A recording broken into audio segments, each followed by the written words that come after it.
Hi, this is Dennis with Second Chance Tackle. Today we have a chance to work on a Penn Conflict II reel. This is the 1000 size, which is the smallest reel that Penn makes, suitable for freshwater.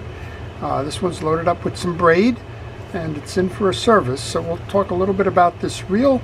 We'll show you how to take it apart, what makes it what it is, and well, how to service it and keep it running for a long time to come. So the Conflict II is kind of an interesting reel in the design standpoint. It has a full metal body. It has 8+1 ball bearings. They're all over the place in this reel. The reel size by itself is a little unique for Penn, in that Penn, well, they're known for their bigger saltwater reels. And this one has a brass pinion gear, has a CNC machined aluminum main gear, and it has some nice design features inside of it. One of them called a slow oscillation system, and we'll show you what makes that a little bit different from the other reels that Penn makes. So we're going to take this reel apart completely. We'll service it and we'll get it back out fishing again, giving it a second chance. And if you like these types of videos, if you like to see how reels are made, if you like to learn a little bit about their manufacturer, about the manufacturer company, the components that are used in it, and more importantly, how to keep your reel serviced, well, that's what this is about. The idea behind Second Chance Tackle is to show you how to do it yourself and to increase your understanding and your knowledge of fishing in general. Well, we're going to get started. We're going to remove the exterior pieces and parts. I just took off the spool. You do that by removing the drag adjuster knob. And when I get pieces and parts off, generally I like to put them into a parts tray. I'm using a fast food container. I won't put that spool assembly in there. It's a little big, but that's okay. All the small pieces and parts certainly are going to wind up there. Next, I'm going to remove the handle. And to do that, you turn that opposite of the way that you're retrieving the reel. So in this case, with the right-sided mount, I'm doing that in a counterclockwise manner. If I was over on this side, it would be a clockwise manner. There are 4 screws holding in the side plate, which is solid metal, and a little bump guard on the bottom here. And I should be able to do that with a regular #1 Phillips head screwdriver. So let's get started there. As I take them off, I'm going to put them on my desk. I'm going to make sure that all of those screws are the same size. If they're not the same size, I want to identify the longer or the shorter screw, where they go. One of the things I always recommend is that you take pictures along the way. That way, if you get stuck, you can go back, reference your pictures, and see where the parts are, what the orientation of the parts are, and maybe the sequence that you took the parts out in. So take them at critical junctures, and let's say right after you identify the pieces and parts, you'll find a critical juncture by opening up this side plate. You want to get a look. Now what I just found here is that there's a smaller screw on this one, and it goes where that bump guard is. So the 3 wider screws are going to go in the top 3 corners, and that smaller one is going to go below. When you do that, you should be able to remove this little bump guard. Sometimes it'll just come up when you remove. There you go. This is the bump guard. You're going to notice on the bump guard that you have 2 sides. You have one that's got a little hole in it. The other's got a little tag on it. The hole is the one that the screw is going to go through. That will be the bottom of the bump guard. Take up and off on that, and there's a bearing underneath here. There's a shim washer which kind of sort of fell off here. That's going to go on the main gear between the bearing that's in the case here and the face of the main gear. These bearings are sealed bearings. You don't need to do anything with them. You can make sure that they're clean. If they're noisy, you can replace them, but they're sealed, so you're not going to be able to get any oils or greases in there.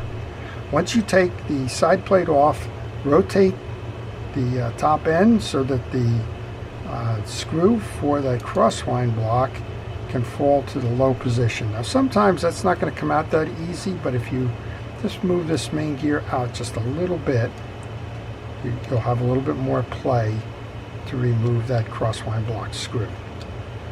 Take a picture here because, well, you want to make sure you have the orientation of the blocks right, and well, it's just a good thing to do. Now, some folks say you keep telling me to take pictures, but you're not taking pictures. Well, I do.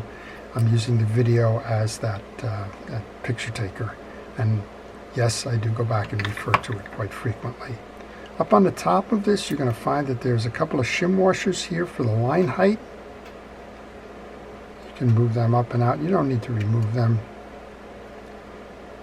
And you also have a bearing under here that's also sealed. You can tell the sealed ones, they've got that the blue coloring to them, and they're generally speaking, they're rubber, I think, is what's sealing it. Okay, that axle shaft goes in. That's going to enable us to remove the main gear. One of the features of this main gear is that this is a CNC machined piece of aluminum. So they're supposed to be a little bit more accurate in the cutting of them. I have found some of these that have gotten sheared off. In other words, the teeth have been ripped off, and when I've asked the folks about that, they said they got snagged up on a Davy Jones locker kind of a thing. Who knows what it's on the bottom, but they tried to power out of the situation. They just cranked hard, and well, something's got to go. You've got a brass pinion gear, you've got an aluminum main gear. I guess the main gear, the aluminum one, was the one that gave way, and that's a shame. If you ever get yourself in a situation with a reel like this, where you snag up, don't try to power out.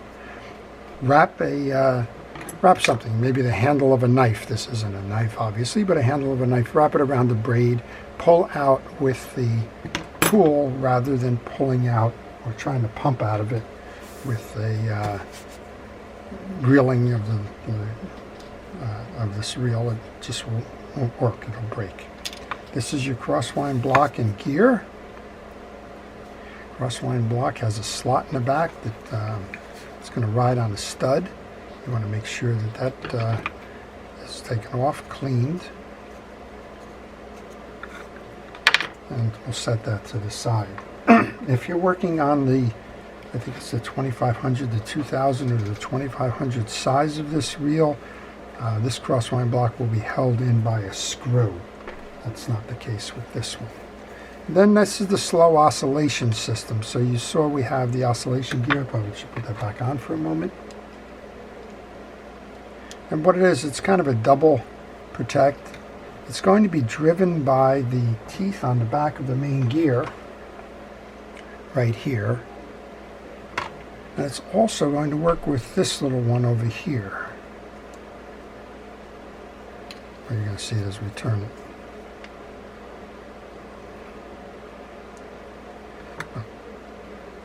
I have a little bit of an issue with that at the moment, but you'll see that this one, I didn't have it set properly, but this will be, so you'll have a gear set below here. Main gear is going to pick up, this one is going to pick up the teeth from the larger oscillation block, and those are, that's going to provide what they call the slow oscillation system.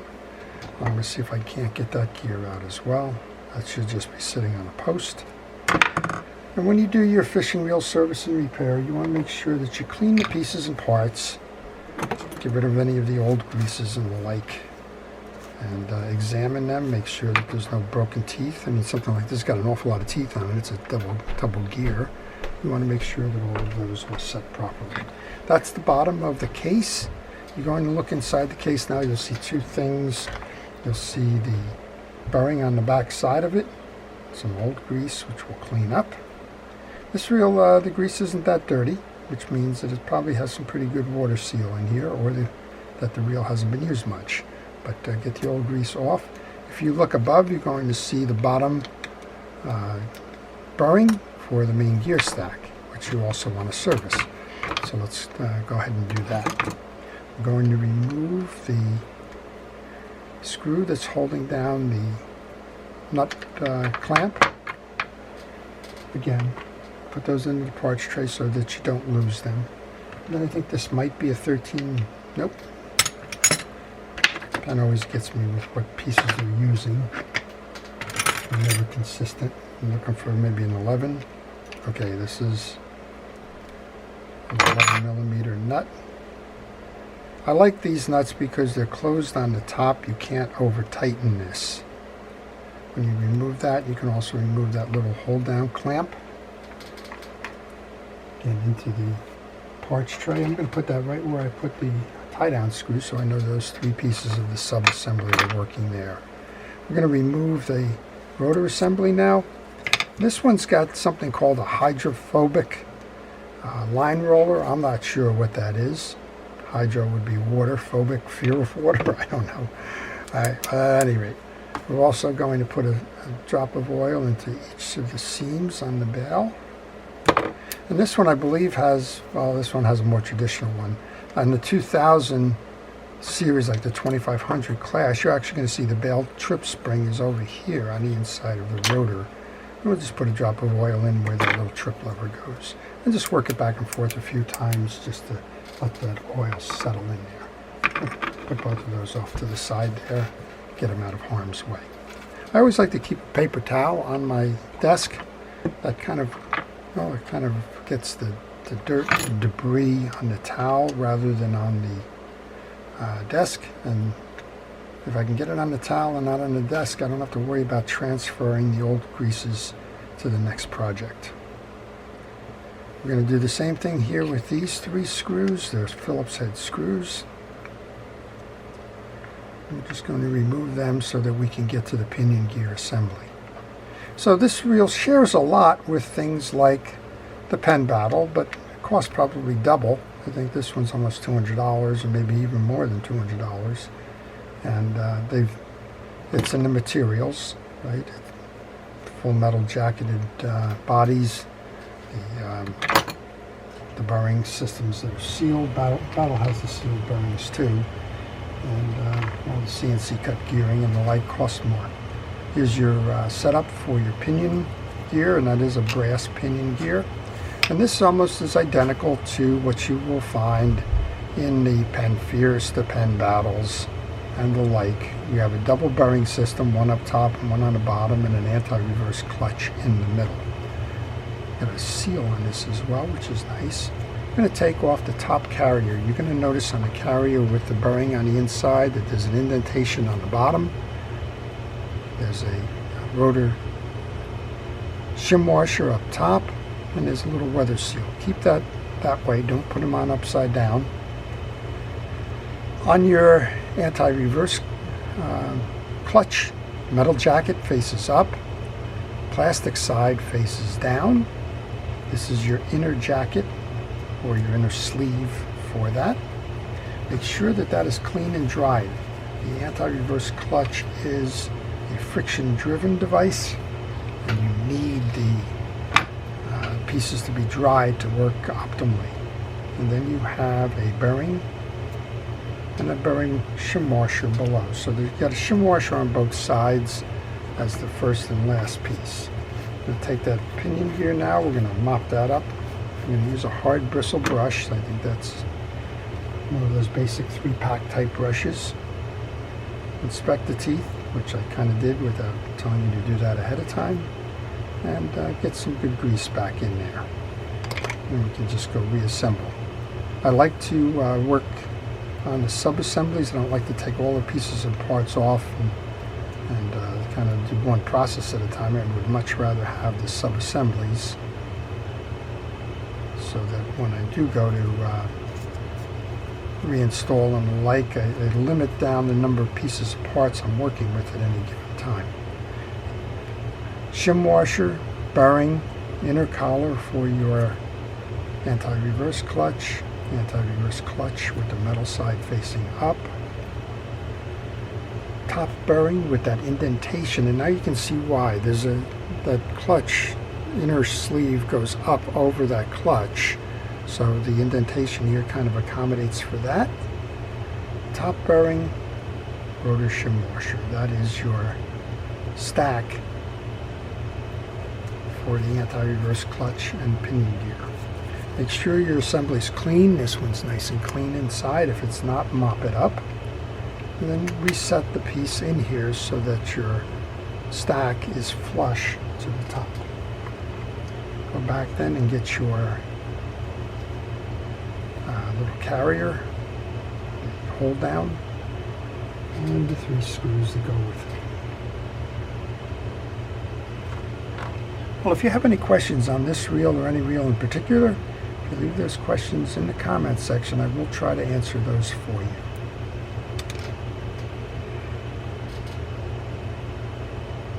I always have a little bit of difficulty with these small screws. What I'm going to try and do is use a micro driver and a little bit of grease.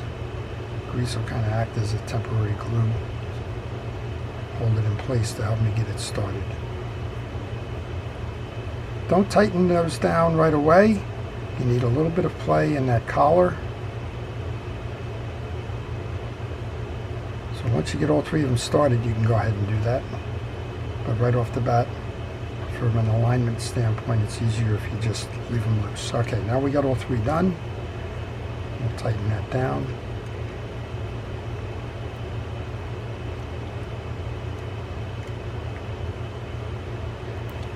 And now we can take our serviced rotor. You have the shim washer in there. Find the 2 flat sides to the piece.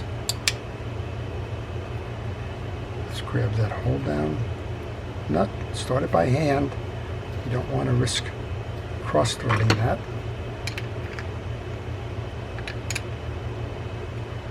Tighten that up. Find your hold down clamp. Place that over it. And grab that small screw that's the set screw that holds that in place.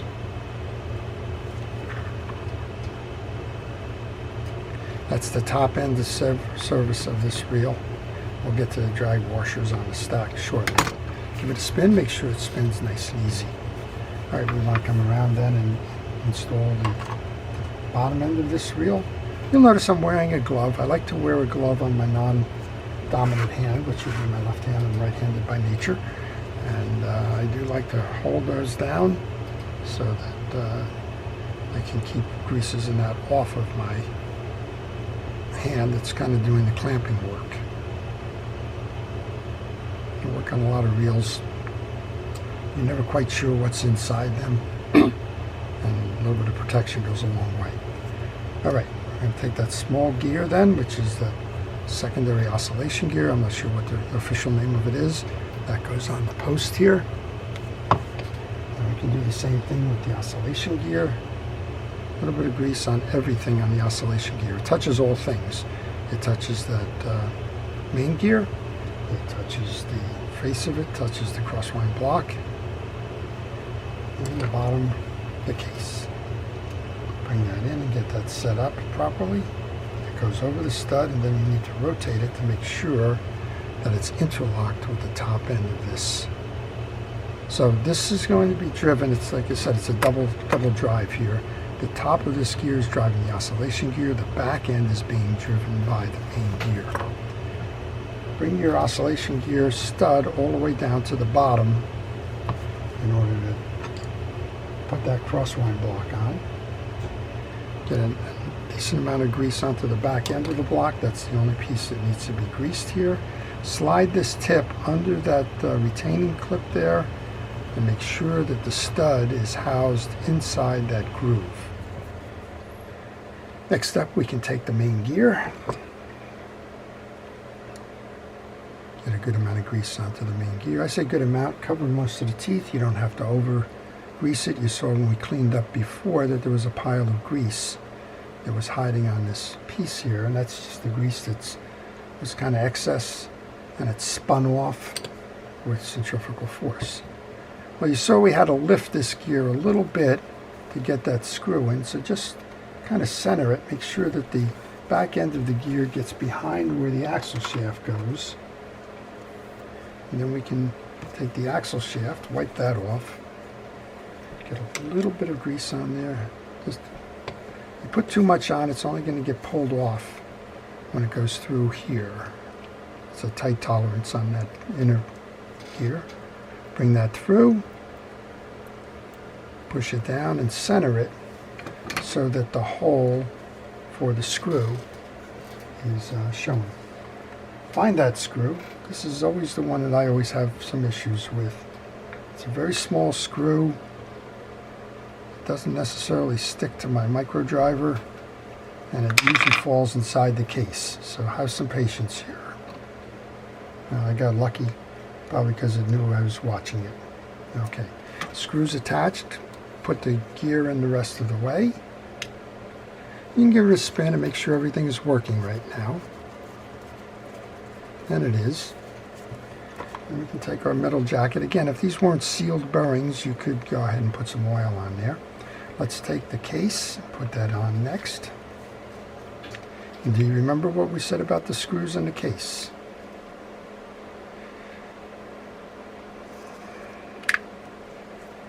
We said that there was a small one here that's going to go through the hole of the bump guard. This is a plastic bump guard. The idea behind the bump guard is that it can save the reel. This will fracture first. This plastic is obviously softer than the metal. And well, if you hit anything hard here, that plastic will shatter rather than banging the case. There was a tag end on this that was inserted into the hole. We kind of levered it down, and now we have the hole for the screw and the hole of that bump guard aligned. We know from taking it off that it's the smallest screw in that pack that's going to be the one that goes down here. I'm going to continue with the micro driver here just to get that set up right. And then we have 3 more screws. And this is probably a good thing. Other than the handle, there are no more parts in my parts tray. It's always awkward when you're working on something and you look over and you find that, well, hey, wait a minute, now there's a part in there that didn't make it back on. I've done that from time to time, and well, it's another way it's a good organization thing. Usually it's a little shim washer or something, but it gives me pause. I can go back and retrace my steps. We'll put it in the right way. All right. I like to do an X pattern on these just to keep the tension on the case tight. So we've already done the one on the bottom. We'll go here and not come over the other side. And we'll come back to this side. Again, just because there's things that can jam and things that can twist, just give it a turn, make sure it's turning. We'll come over and we'll deal now with the drag washers. That's the last part of the service before we give it a test. The drag system is an HT100 drag system, which is Penn's kind of a version, about a hybrid carbon tex washer. It's held in place by a 5-sided spring. So you'll notice I use this pick a lot. Just get in behind it. It's a spring. It's a tension clip. Hold it. Hold your finger over it. It can shoot. It does shoot. And I know it does shoot because, well, I've spent time looking for them. There's not much of a drag system in here. That's not surprising. This is a 1000 size reel. You're not expected to land mako sharks with it. There's only one drag washer and one metal washer in this drag stack. The drag size washer has 4 points on it. It's actually acting as an eared washer, and you can use either the Penn grease or you can use a drag grease. I happen to have a container of Cal's Universal Drag Grease, so I'll use that. Wipe it onto the washer. Make sure you can see the cross hatching through it. If you can't see the cross hatching, you have too much on there and it's just going to squeeze out. Then locate the grooves where those points can fit. Put that in. One metal washer that's been cleaned inside, and then your clip. So as far as max drag in this reel, very minimum max drag, probably 8 or 10 pounds maybe. Again, this is the smallest of the Penn reels, and well, you're just not going to see a need for a lot of drag. There is a slot in here. This is a retention clip. Just make sure that that clip gets into the slot. And well, we can reinstall this now. There's a a little click noisemaker here for when your drag is letting out line. So go ahead and put a drop of oil on there. Bring this down. Just noticing here's a little bit of dirt on that one little crevice there. I might as well take care of that.